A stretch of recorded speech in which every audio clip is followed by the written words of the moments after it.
Hello दोस्तों, good morning. स्वागत है एक बार फिर से आप सभी का एमजेटी एजुकेशन में। साथियों, आज है 21 मई और आज की वीडियो में हम लोग बात करेंगे 21 मई 2025 के most important daily current affair के क्वेश्चंस के बारे में। वीडियो अगर पसंद आए तो इसे लाइक और शेयर जरूर कीजिएगा। अंत तक बने रहिए, आज एक आपको बहुत बड़ा सरप्राइज देने वाला हूँ, तो एंड तक जरूर देखना। शुरुआत करेंगे सबसे पहले रिवीजन से। कल की वीडियो का हम लोग रिवीजन करेंगे सबसे पहले, फिर आज की तरफ बढ़ेंगे। कल हम लोगों ने पढ़ा था कि 18 मई को अंतर्राष्ट्रीय संग्रहालय दिवस मनाया गया। विरासत को संग्रहालय में रखेंगे, ये मैंने आपको ट्रिक से याद कराया था कल। थीम थी इसकी the future of museums is rapidly changing communities. आतंकवाद से निपटने के लिए नई दिल्ली में नए मल्टी एजेंसी सेंटर एमएसी का उद्घाटन किया गया केंद्रीय गृह मंत्री के द्वारा। चंद्रमा की विषमता के रहस्य को सुलझाने वाला ग्रेल मिशन, ये नासा के द्वारा लॉन्च किया गया था, लेकिन ये 2011 में लॉन्च किया गया था और अब इसने अपनी स्टडी पब्लिश की है। अमेरिका में विश्व का पहला मानव मुद्रा से पत्रारोपण किया गया। 17वीं लैंकावी अंतर्राष्ट्रीय समुद्री और एरोस्पेस प्रदर्शनी या लीमा प्रदर्शनी लीमा एक्सपो मलेशिया में हुई। और भारत ने समुद्री क्षेत्र में महिलाओं के लिए सागर में सम्मान पहल शुरू की है। इसके अलावा कल हम लोगों ने पढ़ा था कि एएसआई ने नई दिल्ली में 16वीं सदी की बावली का संरक्षण किया और त्रिपुरा राज्य में मछली महोत्सव का आयोजन किया गया। इसके अलावा दादरा नगर हवेली दमन दीव में पहला खेलो इंडिया बीच गेम शुरू हुआ है और अंडर 19 का फुटबॉल चैंपियनशिप सैफ के द्वारा कराया गया, साउथ एशियन फुटबॉल फेडरेशन के द्वारा। इसका खिताब भारतीय टीम ने जीत लिया है बांग्लादेश को हरा करके। ये टॉप 10 करंट अफेयर के क्वेश्चंस थे कल की वीडियो से, जिनका आपने रिवीजन किया है। इसकी क्विज और पीडीएफ एमजेटी ऐप पर दे दी गई है।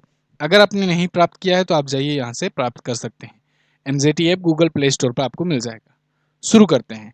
पहला क्वेश्चन आज का, हाल ही में भारत ने बांग्लादेश को छोड़कर किस देश के रास्ते पूर्वोत्तर के लिए नया समुद्री मार्ग तैयार किया? तो भारत ने साथियों म्यांमार के जरिए एक नया रूट तैयार कर लिया है पूर्वोत्तर राज्यों से कनेक्ट होने का। ये नया रूट कैसा होगा? देखिए, ये रूट बांग्लादेश को बाईपास करते हुए ये चला जाएगा, डायरेक्ट म्यांमार को कनेक्ट करेगा और म्यांमार से तब पूर्वोत्तर राज्यों में एंट्री होगी। एक्चुअली में क्या हुआ था ना कि बांग्लादेश के जो वर्तमान समय में जो कार्यकारी प्रधानमंत्री बने हुए हैं मोहम्मद यूनुस, ये चाइना जा करके भारत के सिलीगुड़ी कॉरिडोर के बारे में और पूर्वोत्तर राज्यों के बारे में उल्टा सीधा बोल आए थे। मैंने आपको पीछे की वीडियोज में बताया हुआ था कि इन्होंने बताया था कि वो उससे चाइना की कनेक्टिविटी बढ़ानी चाहिए, भारत से अलग कर देना चाहिए, वैसे वगैरह वगैरह। तो इनके ख्वाब जो हैं वो तोड़ने के लिए अब भारत एक्शन लेना शुरू कर चुका है। पहले तो इनसे ट्रेड रोका गया, फिर अभी देखिए सुप्रीम कोर्ट ने इनको लताड़ लगाई है। यहाँ से बांग्लादेशी जो अवैध रूप से रह रहे हैं लगभग 2 करोड़ को, ऐसा कहा गया है कि 1 महीने के अंदर अंदर निकलो यहाँ से, ये कोई धर्मशाला नहीं है। तो अब यहाँ पर एक और एक्शन लिया गया है कि इनको ये लग रहा था ना कि बस हम ही हम हैं, तभी हमारी वजह से वहाँ पर पूर्वोत्तर कनेक्टिविटी होती है, बिना हमारे कहाँ जाएगा भारत। तो भारत ने कहा ठीक है रुको, ये यहाँ से डायरेक्ट कनेक्ट कर दिया म्यांमार को, और भारत म्यांमार से कनेक्ट होकर के तब पूर्वोत्तर की तरफ जाएगा। तो ये एक इसका बाईपास रूट हो गया। दूसरा सिलीगुड़ी वाला तो है ही, ठीक है। तो सिलीगुड़ी वाली अब धमकी इनकी काम नहीं आने वाली है। खैर, ये शिलांग से सिलचर हाई स्पीड कॉरिडोर होगी। देखिए, ऐसा नहीं है कि हम लोगों ने मजबूरी में किया है ऐसा कुछ, इसमें बांग्लादेश का नुकसान ही होगा। बांग्लादेश से हो रहा था जब ट्रेड, तो बांग्लादेश को उसका ट्रेड का टैक्स वगैरह मिलता था, टैरिफ वगैरह मिलता था उसका।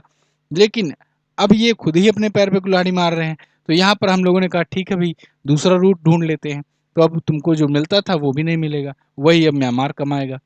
तो शिलांग से सिलचर हाई स्पीड कॉरिडोर ये है, परियोजना का नाम NH6 के नाम से जाना जाएगा।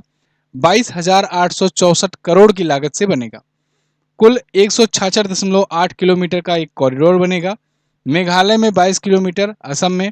अब देखिए, कुछ और कई कॉरिडोर और बनाए जा रहे हैं जिसके थ्रू पूर्वोत्तर की कनेक्टिविटी बेहतर की जाएगी, क्योंकि ये जो थ्रेड मिल रहा है ना लगातार सिलीगुड़ी कॉरिडोर चिकन नेक को लेकर के, अब भारत इसके रास्ते तलाश रहा है। अभी मैंने कुछ दिन पहले आपको बताया था कि भारत ने तीस्ता प्रहार अभ्यास किया है। तीस्ता प्रहार अभ्यास यही तीस्ता नदी के किनारे किया गया है, तीस्ता फील्ड फायरिंग रेंज में। वो भी सिलीगुड़ी कॉरिडोर को ही प्रोटेक्ट करने के लिए था। इंडियन आर्मी ने वहां पर अपनी हाईटेक और एडवांस टेक्नोलॉजी वाली ताकत दिखाई थी। तो अब कुल मिलाकर के ये जो थ्रेट मिल रहा है, लोग बार बार चाइना भी उधर से, इधर से बांग्लादेश, उधर से पाकिस्तान, और कुछ अंदर के भी जो देशद्रोही टाइप वाले लोग, वो सब मिल करके जो धमकियां दे रहे थे सिलीगुड़ी कॉरिडोर के माध्यम से पूर्वोत्तर भारत के राज्यों को अलग कर दिया जाएगा, या पूर्वोत्तर भारतीय राज्यों में अशांति पैदा करके कर रहे थे, तो भारत अब वहाँ पर स्थिति मजबूत कर रहा है, ठीक है। तो उनको मेन कनेक्टिविटी कर रहा है, इसके अलावा वहाँ पर अपनी सेना की भी ताकत दिखा रहा है। तो 2030 तक ये बनकर तैयार हो जाएगा। एक्ट ईस्ट पॉलिसी के तहत कनेक्टिविटी और रणनीतिक प्रक्रिया का ये भी हिस्सा होने वाला है, ठीक है। तो उत्तर पूर्व के पहाड़ी क्षेत्रों में पहला हाई स्पीड 4 लेन राजमार्ग बनेगा, साथ ही साथ म्यांमार के रास्ते पूर्वोत्तर का नया समुद्री मार्ग भी बनेगा। 2 चीजें होगी। अगला, भारतीय तटरक्षक बल ने कहां पर ओलिव रिडले कछुओं की रक्षा के लिए ऑपरेशन ओलिविया शुरू किया? ये भारत में ओडिशा राज्य में शुरू किया गया है, ओलिव रिडले कछुओं की रक्षा के लिए। यहां पर आप आर्टिकल देख पाओगे इंडियन एक्सप्रेस का, Indian coast guard operation Olivia protect 6.98 lakh olive ridley turtles in Odisha. ये 6.8 मतलब 7 लाख कछुओं को ऐसे जो ओलिव रेडली टर्टल हैं इनको बचाने के लिए, प्रोटेक्ट करने के लिए ऑपरेशन ओलिविया चलाया गया है। ये क्वेश्चन पूछा जा सकता है आपसे, इंपॉर्टेंट है। ऑपरेशन ओलिविया किससे संबंधित है? तो आप बताना कि ओलिव रिडले कछुओं की रक्षा के लिए, ओके, इससे संबंधित है। तो फरवरी 2025 की अवधि के दौरान ओडिशा में रसीकुल्या नदी के मुहाने पर इसको बचाने में मदद मिली थी और अब ये चलाया जा रहा है। वन्यजीव संरक्षण अधिनियम 1972 की अनुसूची 1 के तहत संरक्षित किया गया है इस कछुए को। वन्यजीव संरक्षण अधिनियम मैंने आपको याद कराया था ना, और याद हो अगर आपको, अभी ज़्यादा दिन नहीं हुए, 1-2 हफ्ते ही हुए हैं, मैंने आपको एक पर्यावरण पर क्लास दी है, उसको जरूर देखिएगा, जिसमें भारत के जितने भी पर्यावरण से संबंधित जो अधिनियम है, जो अक्सर एग्जाम में पूछे जा रहे हैं आजकल के, तो उसको देख लीजिएगा। लगभग 20 मिनट की वीडियो है, लेकिन उसमें आपको जितने भी ऐसे अधिनियम हैं सब याद कराए गए हैं। तो ओलिव रिडले याद रखना समुद्री कछुआ होता है। अगला, कछुआ सबसे ज़्यादा समय तक जीने वाला एक प्राणी भी होता है, ठीक है। 300 वर्ष की इसकी अनुमानित आयु बताई जाती है। उड़ीसा देखोगे मैप में आपको यहाँ पर देखने को मिल जाएगा, भुवनेश्वर राजधानी होती है। मोहन चरण मांझी बीजेपी पार्टी से यहाँ के सीएम हैं। नवीन पटनायक के बाद ये आए हुए हैं। नवीन पटनायक काफ़ी लंबे समय तक यहाँ पर सीएम थे। कम्भमपति हरिबाबू यहाँ के गवर्नर हैं। चिल्का झील यहाँ पर याद रखना, चिल्का झील से मैंने आपको 3 पॉइंट बताया है कई बार। एक तो ये first Ramsar site of India है, दूसरा भारत की खारे पानी की सबसे बड़ी झील है, तीसरा ये लैगून टाइप की झील है। अंसुपा लेक भी यहीं पर है, कांजिया झील भी यहीं पर है। सिमलीपाल राष्ट्रीय उद्यान यहाँ है, नंदनकानन जूलॉजिकल पार्क है, चंदका हाथी विहार है, भीतरकनिका नेशनल पार्क है। अब भीतरकनिका नेशनल पार्क से भी मैं आपको बताता हूँ कि ये मैग्रोव टाइप के वनों में दूसरा सबसे बड़ा मैग्रोव टाइप का वन है। सबसे बड़ा मैग्रोव टाइप का वन कौन सा है? सुंदरवन का नेशनल पार्क, ठीक है, ये भी याद रखना। इसके अलावा पुरी जगन्नाथ मंदिर, कोणार्क का सूर्य मंदिर, ये प्रमुख स्थल हैं। जिलों की संख्या बात करें 30 है यहाँ पर। विधानसभा में 147 सीटें हैं। यहाँ से लोकसभा में 21 और राज्यसभा में 10 सीट जाती है ओडिशा से। अगला, हाल ही में चीन और किस देश के बीच सैन्य अभ्यास गोल्डन ड्रैगन 2025 शुरू हुआ? गोल्डन ड्रैगन 2025 ये चीन और कंबोडिया के बीच में हुआ है। चीन और कंबोडिया के बीच में। कंबोडिया एक देश है, साउथ ईस्ट एशिया का एक देश है कंबोडिया, थाईलैंड के बगल में पड़ता है। थाईलैंड, वियतनाम, कंबोडिया, है ना, ये सब पड़ते हैं वहीं पर। तो यहाँ पर किया है चाइना ने इसके साथ अभ्यास। अब चाइना का इसके साथ अभ्यास करने का देखिए एक जियो पॉलिटिकल रीजन है। क्या रीजन है? एक्चुअली में चाइना की न वियतनाम से बनती है, ना इसकी फिलीपीन से बनती है, और ना ही इसकी जापान से बनती है। तो इन सब से बचने के लिए एक नया दोस्त तलाश रहा है ये, और ये नया दोस्त है इसका कंबोडिया। क्यों? क्योंकि इधर मलक्का स्ट्रेट है, मलक्का स्ट्रेट से भी गुजरना है भाई इनको। तो मलक्का स्ट्रेट से गुजरने के लिए इनको अपना एक हित मित्र बनाकर रखना होगा, नहीं तो ये इधर कैसे आ पाएंगे इंडियन ओशियन की तरफ, है ना। तो इसलिए इन्होंने गोल्डन ड्रैगन अभ्यास किया है वहाँ पर अपनी मित्रता बढ़ाने के लिए, साथ ही साथ वहाँ पर उनके पोर्ट का समर्थन पाने के लिए। तो चीन और कंबोडिया के बीच में ये 7वां संस्करण है, ठीक है, सैन्य संबंधों को बढ़ावा देने के लिए। यह अभ्यास रीम पोर्ट संयुक्त समर्थन और प्रशिक्षण केंद्र के माध्यम से होगा। आतंकवाद रोधी, मानवीय सहायता और शांति और सहयोग, इस नाम से ये थीम किए हैं, रखे हैं। हालांकि इनसे इनका कोई संबंध दूर दूर तक होता नहीं है।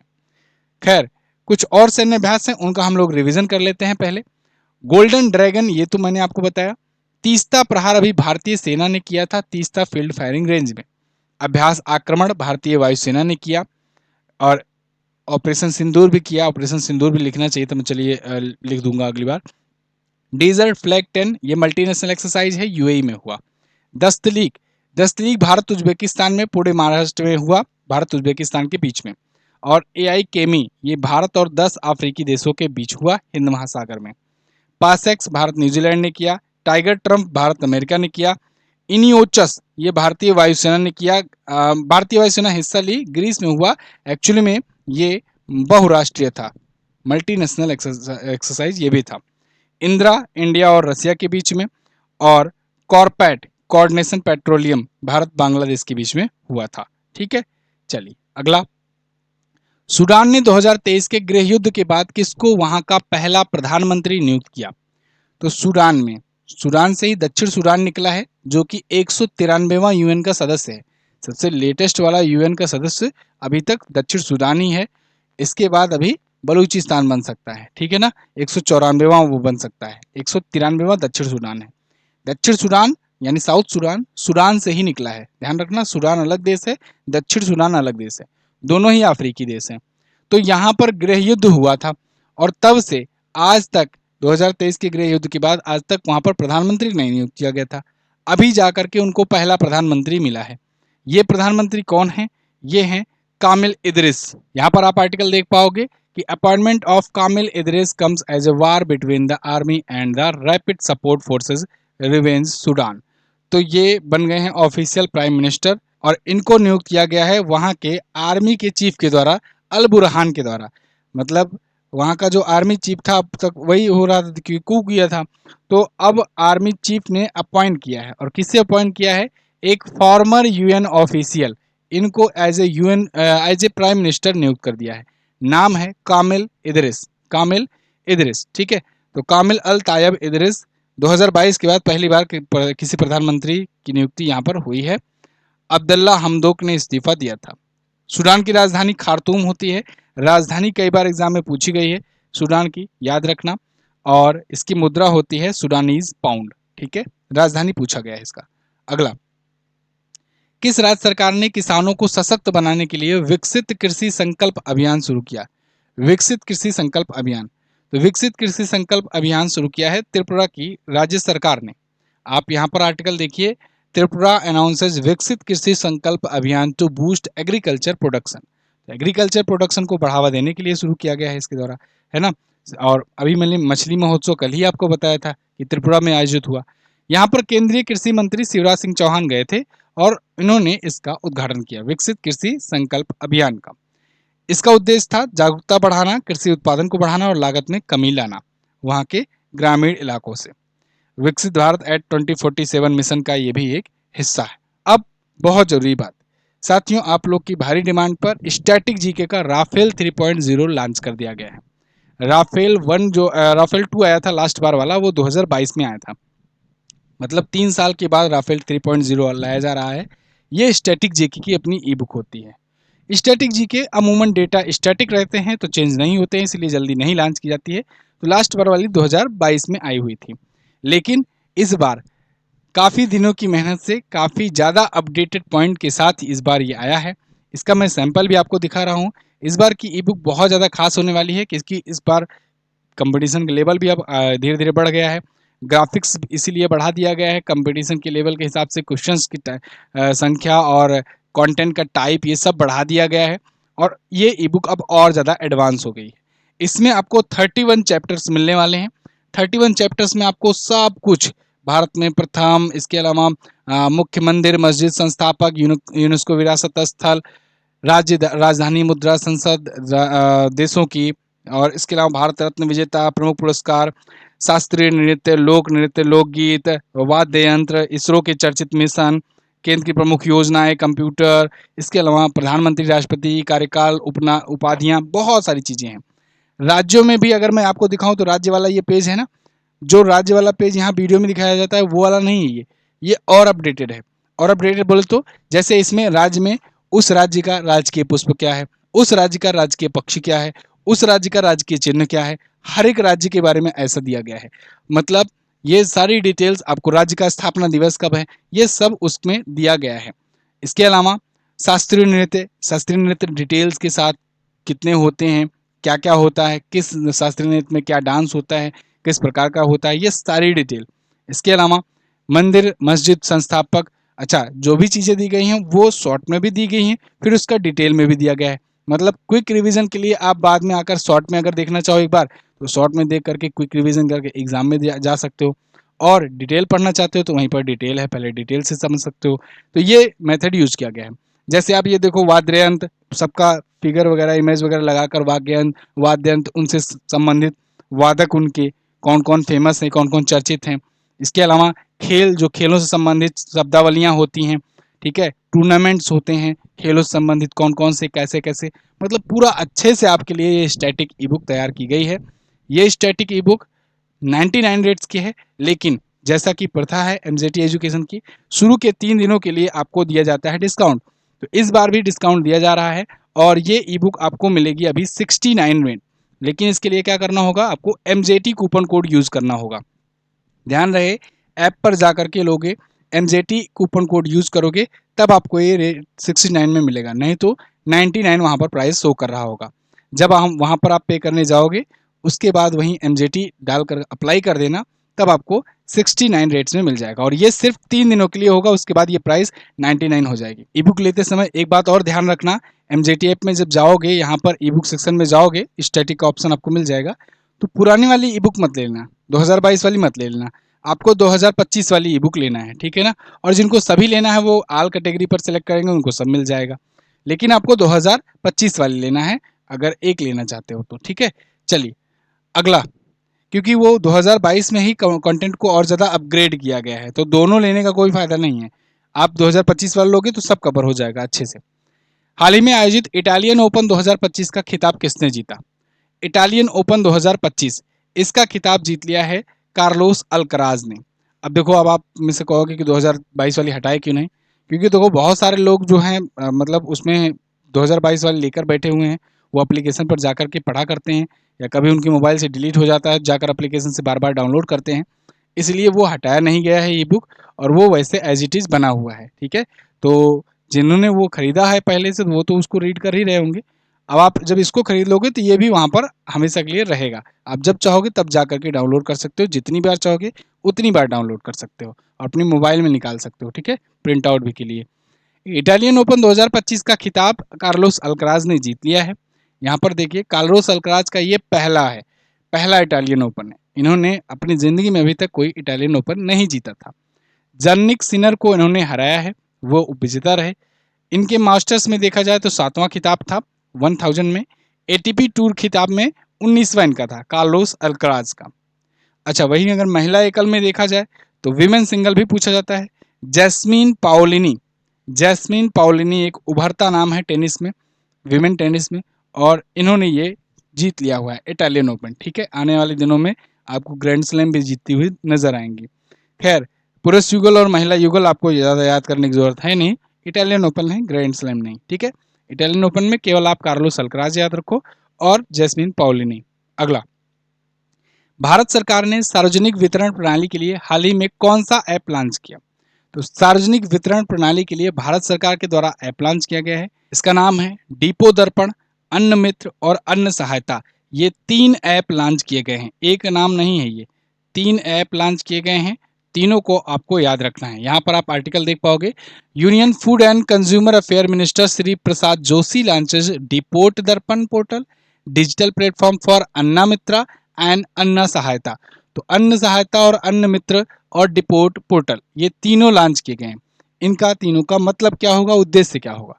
तो डिपो दर्पण जो होगा, ये गोदाम के प्रदर्शन को ट्रैक करने में मदद करेगा कि गोडाउन जो है उसका कैसा यूज हो रहा है। कई कई बार क्या होता है कि सामान आता है, अनाज आता है, गोडाउन में ही रह जाता है, रह रह करके सड़ जाता है, और वो लोगों तक, जनता तक पहुंचता नहीं है, वहीं पर ही बेच दिया जाता है, धांधली हो जाती है। तो ये ट्रैक करेगा कि कौन से गोदाम में कितना सामान आ रहा है और कितने सामान लोगों तक पहुंच रहा है। दूसरा, अन्न मित्र, मासिक बिक्री निरीक्षण रिपोर्ट और सरकारी अपडेट की जानकारी इसके तहत होगी। मतलब समझ रहे हो, एक पूरे के पूरे किसी प्राइवेट फर्म की तरह पूरा का पूरा इकोसिस्टम बना दिया जा रहा है कि ट्रैक किया जाएगा अच्छे तरीके से काम हो रहा है कि नहीं हो रहा है। ये बड़ी अच्छी चीज़ है कि जो जो काम, जो जो योजनाएं आ रही हैं वो ग्राउंड लेवल तक पहुंच रही हैं कि नहीं, उसकी मासिक बिक्री रिपोर्ट सब कुछ जाएगी, सबसे अपडेट होते हुए जाएगी ऊपर। अन्न सहायता, अन्न सहायता से शिकायत दर्ज करने की प्रणाली होगी। किसी भी व्यक्ति है, कोई भी ऐसा व्यक्ति है जिसको कोई दिक्कत आ रही है, उसको लग रहा है कि धांधली हो रहा है, कुछ भी हो रहा है, तो वो शिकायत भी कर सकता है। तो ये 3 पोर्टल बहुत ही ज़्यादा सशक्त बनाएँगे इस क्षेत्र में, सार्वजनिक वितरण प्रणाली में। ठीक है जी, अगला। किस राज्य सरकार ने इंदिरा सौर गिरि जला विकासम योजना शुरू की? इंदिरा सौर गिरि जला विकासम योजना। नाम आ गया इंदिरा गांधी जी का, और इंदिरा गांधी का नाम आता है तो मैंने आपको क्या बताया है कि या तो आपको हिमाचल प्रदेश लगाना है या तो तेलंगाना लगाना है। ठीक है, इनमें से क्या दिख रहा है आपको? तेलंगाना। ठीक है, हिमाचल प्रदेश नहीं दिख रहा है, तेलंगाना दिख रहा है, तेलंगाना लगा दो। और जैसे अगर थोड़ा सा तेलुगु लैंग्वेज में आपको ऑप्शन दिख जाए या माँ वगैरह दिख जाए संस्कृत के शब्द, जैसे विकासम योजना है ना, हिमाचल प्रदेश होता तो विकास योजना लिखता, ये विकासम योजना लिखा है, तब भी आप थोड़ा सा हिंट लगाकर तेलंगाना जाना। ये थोड़ा सा सोचने का तरीका है। क्यों मैं तेलंगाना और हिमाचल प्रदेश ही कह रहा हूँ, बाकी क्यों नहीं कह रहा हूँ?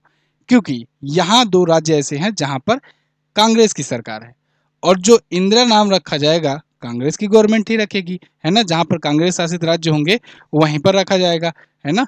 चलिए, बीजेपी वाले तो रखेंगे नहीं। खैर, Telangana CM set to launch Indira Saura Giri Jal Vikasam scheme to empower 2.1 lakh tribal farm. जो 2.1 लाख के जो ट्राइबल फार्मर हैं, जो जनजातीय जो किसान हैं, उनके लिए, उनको एम्पावर करने के लिए ये इंदिरा सौर गिरी जल विकासम योजना लॉन्च की गई है। मचाराम गांव, नगर कुरनूल जिला, तेलंगाना में ये शुरू किया गया है। आदिवासी किसानों को निःशुल्क ऊर्जा संचालित पंप उपलब्ध कराया जाएगा। 5 से 7.5 हॉर्स पावर का ये ट्यूबवेल पंप होगा, तो वो सिंचाई का साधन प्राप्त कर पाएंगे। ठीक है ना, और जो सिंचाई का होगा वो सौर ऊर्जा से चलेगा, तो इससे पर्यावरण को भी कोई नुकसान नहीं होगा। 45 एकड़ की भूमि पर ये क्रियान्वित की गई है पायलट प्रोजेक्ट। तेलंगाना के बारे में बात करें, तेलंगाना आपको यहाँ पर देखने को मिल जाएगा। तेलंगाना की राजधानी साथियों होती है हैदराबाद। हैदराबाद आपको पता होगा, जब तेलंगाना अलग हुआ 2 जून 2014 से, 2 जून 2014 से जब अलग हुआ तो 10 सालों तक राजधानी ये बना रहा आंध्र प्रदेश का भी। 2024 में अब आंध्र प्रदेश की राजधानी अमरावती हो गई। हैदराबाद तेलंगाना की बात करें, तेलंगाना के जिले हैं 33, 119 विधानसभा में सीटें हैं, लोकसभा में 17 और राज्यसभा में यहाँ से 7 सीट जाती हैं। रेवंत रेड्डी कांग्रेस पार्टी से यहाँ के सीएम हैं। गवर्नर है जिष्णुदेव वर्मा। यहाँ पर हुसैन सागर, निजाम सागर और भद्रकाली झील है। श्री सैलम टाइगर रिजर्व है, कंवल वन्यजीव अभ्यारण्य है। तेलंगाना आंध्र प्रदेश से अलग हुआ था, मैंने आपको बताया। ठीक है, अगला। हाल ही में विश्व मधुमक्खी दिवस कब मनाया गया? बहुत इंपॉर्टेंट डे है, वर्ल्ड बी डे। इसकी थीम बड़ी पूछी जाती है। विश्व मधुमक्खी दिवस साथियों 20 मई को मनाया जाता है प्रत्येक वर्ष। मधुमक्खियों की प्रति अवेयरनेस फैलाने के लिए, इनके संरक्षण के लिए। मधुमक्खियों का होना पर्यावरण में भी बहुत ज़्यादा जरूरी है। पर्यावरण में चींटियों का भी होना बहुत ज़्यादा जरूरी है। ये सब बहुत ज़्यादा इसलिए जरूरी है क्योंकि ये इकोसिस्टम को मैनेज करने में काम आते हैं, है ना। मतलब आप समझो कि चींटियां जो हैं ये अपघटक के रूप में काम करती हैं। अपघटक अगर ना हो तो इतने सारे जो जीव या इतने सारे जो चीज़ें होती हैं जो खराब होती हैं, उनको कंपोजिट कौन करेगा, उनको निस्तारित कौन करेगा? चींटियाँ। चींटियाँ और ये छोटे-मोटे कीड़े-मकोड़े, मधुमक्खियाँ, इन सब का एक अहम रोल होता है अपने इकोसिस्टम में। अगर ये हटा दी जाएँ तो पृथ्वी समाप्त हो सकती है। बिल्कुल सही सुन रहे हो आप, पूरी पृथ्वी समाप्त हो सकती है। इनका रहना इतना ज़्यादा ज़रूरी है। इस बार की इसकी थीम है be inspired by nature to nourish us all. बहुत इंपॉर्टेंट थीम होती है, याद रखना, इसकी थीम पूछी जाती है। Be inspired by nature to nourish us all, यानी प्रकृति से प्रेरणा लें, सभी को पोषण दें। तो संयुक्त राष्ट्र द्वारा स्थापित ये वैश्विक दिवस परागणकर्ताओं के सामने आने वाले खतरों के प्रति जागरूकता बढ़ाने और उन्हें संरक्षित करने के लिए कार्य करने को प्रोत्साहित करता है। अच्छा, मधुमक्खियां कई सारे पुष्प का, कई सारे फूलों का परागण का भी एक संसाधन होती हैं, उसका भी कार्य करती हैं। ठीक है, नर पुष्प पुष्प से मादा पुष्प की तरफ जाती हैं तो फिर उनसे फिर नए पौधे का जन्म होता है, नए पुष्प का जन्म होता है। बायोलॉजी में आपने पढ़ा होगा। कुछ कुछ ऐसे हैं। मधुमक्खियां, तितलियां, चमगादड़, हर्मिंग बर्ड और कुछ पक्षी फसल की पैदावार और गुणवत्ता भी सुनिश्चित करते हैं, क्योंकि ये जो फसलों पर जो कीट वगैरह होते हैं, कीड़े वगैरह होते हैं, ये जाकर उनको खा जाते हैं। तो इससे फसल भी पैदावार अच्छी हो पाती है। ठीक है, जैसा कि मैंने आपको बताया शुरुआत में ही कि हर एक जीव जंतु बहुत ज़्यादा इंपॉर्टेंट है, और ख़ास करके ये जो कंपोजिट का काम करते हैं, अपघटन का काम करते हैं, ये सब तो बहुत ज़्यादा ज़रूरी होते हैं। ठीक है, अगला। ये प्रमुख दिवस हैं अभी तक आए हुए, कल हम लोगों ने रिवीजन किया था, आज हम लोग आगे बढ़ेंगे। आज का लास्ट क्वेश्चन, निम्न में से किस पुरस्कार से सम्मानित खगोल वैज्ञानिक जयंत नरलीकर का हाल ही में निधन हो गया?